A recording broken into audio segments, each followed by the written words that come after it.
তাহলে বন্ধুরা আবার একটা নতুন রেসিপি নিয়ে আপনাদের সামনে চলে এসেছি। দেখুন, জল তো গরম হয়ে গেছে। আমি 3 কাপ জল গরম করে নিচ্ছি। 3 কাপ জলের মধ্যে আমি আজকে 1 কাপ রোস্টেড ভার্মিসেলি দিয়ে দিচ্ছি। তার আগে সামান্য আমি হাফ চামচ মতো নুন দিয়ে নেব।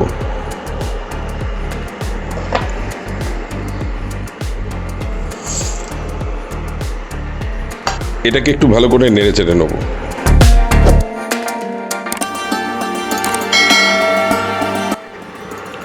আমি একদম হাই হিটে 3 থেকে 4 মিনিট এটাকে কুক করে নেব।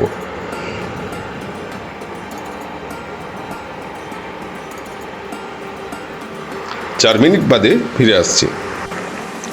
দেখুন বন্ধুরা, 4 মিনিট হয়ে গেছে।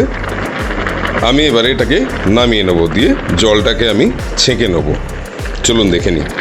এইভাবে আমি একটি ছাঁকনির মারফত এটাকে ভালো করে জলটাকে ছেঁকে নেব। এইভাবে থাকুক 10 মিনিট, জলটা পুরোটাই বেরিয়ে যাবে। এরপরে বন্ধুরা আমি একটা ফ্রাই প্যান নিয়ে নিয়েছি। ফ্রাই প্যানের মধ্যে 2 টেবিল চামচ তেল দিয়ে দিচ্ছি। আমি সাদা তেল ইউজ করছি।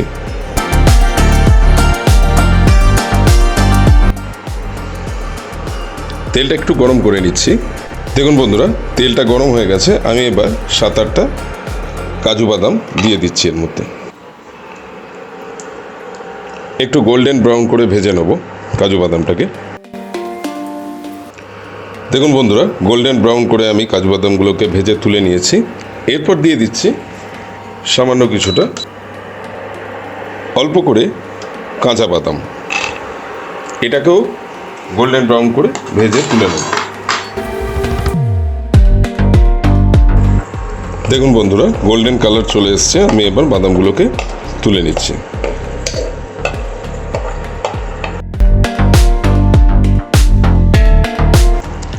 দেখুন সুন্দর কালার এসছে। আমি বাদামগুলোকে তুলে নিয়েছি। এরপরে দিয়ে দিচ্ছি ওই একই তেলের মধ্যে হাফ চামচ গোটা সর্ষে, আর দিয়ে দিচ্ছি সামান্য কিছু কারি পাতা।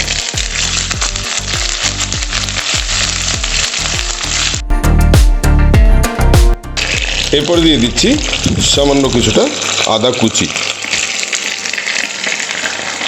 আমি 1 চামচ আদাকে খুব মিহি করে কুচি করে রেখেছিলাম, সেটা দিয়ে দিলাম। সঙ্গে দিয়ে দিচ্ছি 4-5টা কাঁচা লঙ্কা কুচি। সবগুলো একসঙ্গে ভালো করে নেড়ে ছেড়ে নিচ্ছি। কারি পাতার এই সময় একটা অসাধারণ গন্ধ ছাড়ে। আপনারা রান্নাটা করতে গেলেই বুঝতে পারবেন।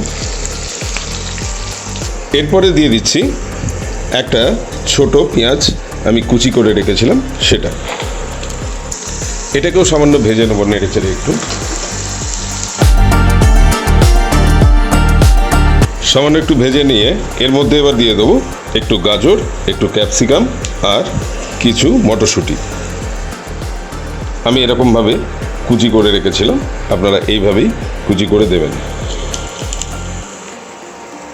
গাজর এবং ক্যাপসিকামটা দিয়ে দিলাম। এর মধ্যে মটরশুঁটিটাও দিয়ে দিচ্ছি। অফ সিজনে মটরশুঁটিটা আপনারা অবশ্যই শপিং মলের মধ্যে পেয়ে যাবেন।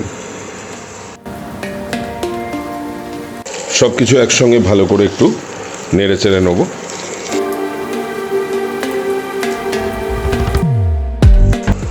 এরপরে এর মধ্যে দিয়ে দিচ্ছি হাফ চামচ হলুদ গুঁড়ো,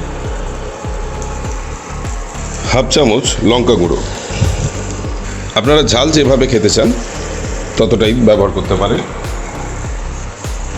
গরম মশলা দিয়ে দিচ্ছি হাফ চামচ, আর দিয়ে দিচ্ছি সামান্য নুন। আগে একবার নুনটা দিয়েছি আমি যখন ভার্মিসেলিটাকে প্রথমে ফুটিয়েছিলাম, সেই সময়। খেয়াল রাখতে হবে নুনটা যেন বেশি না হয়ে যায়। এবার সমস্ত মশলা নেড়ে চেড়ে নিচ্ছি একটু।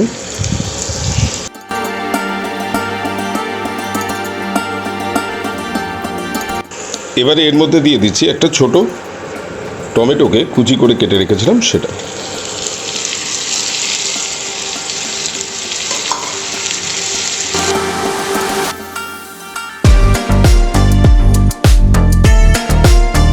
2 থেকে 3 মিনিট এভাবে একটু কুক করে নেব।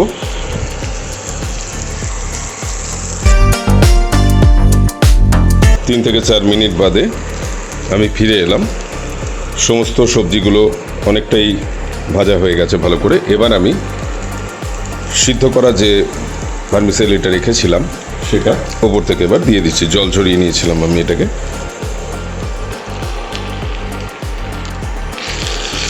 এটাকে এবার ভালো করে মিক্স করে নেবো সমস্ত কিছুর সাথে।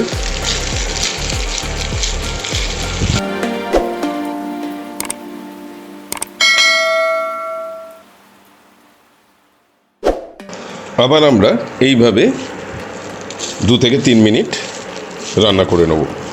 আজকের রেসিপির নাম হচ্ছে রোস্টেড ভার্মিসেলি উপমা। এটা খুব সুন্দর একটা ব্রেকফাস্ট রেসিপি হতেই পারে। আপনারা বাড়িতে বানিয়ে খেয়ে দেখে বলবেন কেমন লাগলো। মটরশুঁটি যদি আপনারা না হাতের কাছে পান তাহলে এটা স্কিপ করলেও চলে। তাহলে বন্ধুরা 2 মিনিট বাদে ফিরে আসছি। এভাবে একটু নেড়ে চেড়ে নিতে হবে মিনিট 2 মিনিট বাদে ফিরে আসছি। দেখুন বন্ধুরা 2 মিনিট বাদে আমি ফিরে এলাম। এবার আমি এর মধ্যে যে ড্রাই ফ্রুটগুলো ভেজে রেখেছিলাম সেগুলো দিয়ে দেবো। ভেজে রাখা কাজু আর ভেজে রাখা কাঁচা বাদাম। এটা ভালো করে এবার একটু মিশিয়ে নিচ্ছি।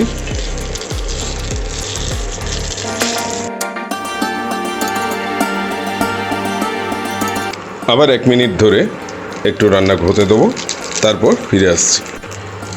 তাহলে বন্ধুরা 1 মিনিট বাদে ফিরে এলাম। এবার আমি দিয়ে দিচ্ছি এর মধ্যে 1 চামচ লেবুর রস।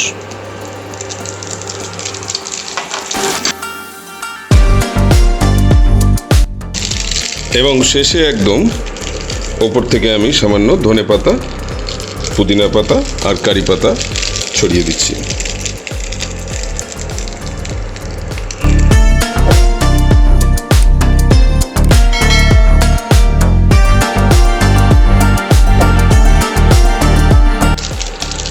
তাহলে বন্ধুরা এই ছিল আজকের রোস্টেড সিমুইয়ের উপমা।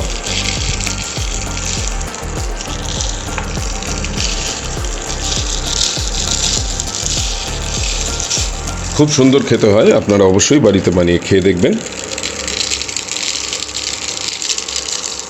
তাহলে বন্ধুরা আজকের মতো এখানেই শেষ করছি। আপনারা সবাই খুব ভালো থাকবেন, সুস্থ থাকবেন, আর আমার বংদিশারি কিচেন চ্যানেলটি দেখতে থাকবেন। যারা এখনও সাবস্ক্রাইব করেননি তাদের উদ্দেশ্যে বলছি, সাবস্ক্রাইবটা তাড়াতাড়ি করে ফেলুন এবং সাবস্ক্রাইবের পাশে থাকা বেল আইকনটিকে অলে সেট করতে একদম ভুলবেন না, কারণ যখনই আমি নতুন নতুন রেসিপি আপলোড করব সবার আগে আপনার কাছে নোটিফিকেশনটা তাহলে পৌঁছে যাবে। তাহলে এই ছিল আজকের রোস্টেড ভার্মিসেলি উপমা বা সিমুইয়ের উপমা। একটু পরে সার্ভ করে দেখাচ্ছি। আজকের মতো এখানেই শেষ করছি।